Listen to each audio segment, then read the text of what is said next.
Good evening. Farmers living in the Corsica area lost $24 million in a cattle Ponzi scheme. Yeah, the man behind the scam, Robert Blum, was sentenced in federal court today on 2 charges, wire fraud and money laundering. As part of a plea bargain, 30 other counts were dropped.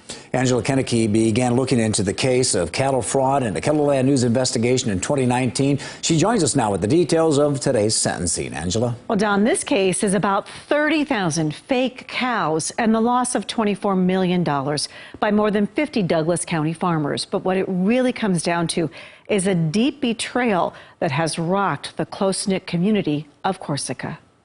Norman and Bonnie DeLange are lifelong friends of the Blum family. They also did business with Blum, buying interest in cattle that Blum sold over and over again without their knowledge. How many years had you guys been friends? All our life.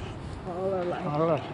We live close to him. What does it feel like to be betrayed by a lifelong friend? It was hard.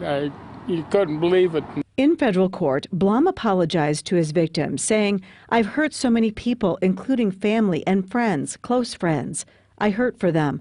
I lost a lot of trust, which is understandable. I'm trying to do the right thing.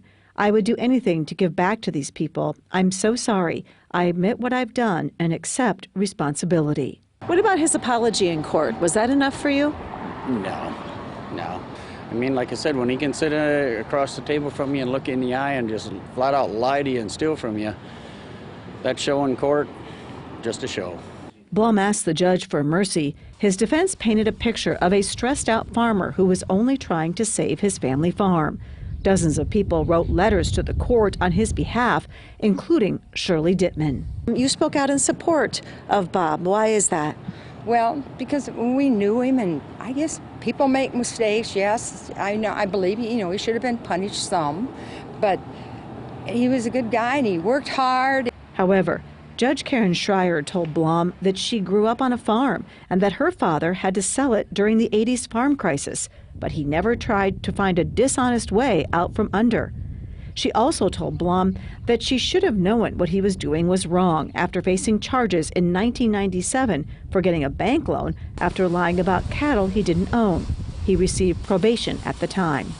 This time, Blum will spend 7.5 years in federal prison. Is 7.5 years enough? I got mixed feelings on that. I mean, the whole restitution thing I don't understand. I mean, how does the guy pay his bills restitution when he's in jail? But yet, on the other hand, 7.5 years for millions of dollars, it's another slap on the wrist. Over and over again, Blum's victims testified that their huge financial losses will impact their families for generations to come. When it hurts us, it hurts our kids. Sorry. While members of Vandenhoek's family lost millions altogether, he personally is out nearly $400,000. I'm going to be 63, and to lose $380,000 kind of takes a bite into the retirement pretty harshly. And is this about the money or about the trust? Both. Judge Schreier ordered that Blum begin $500 monthly restitution payments after his release from prison. The least amount of money a farmer lost in the scheme was $74,000. Many lost $1 million or more, and one farmer is owed nearly $4 million. Civil lawsuits filed by the farmers against Blum are still ongoing.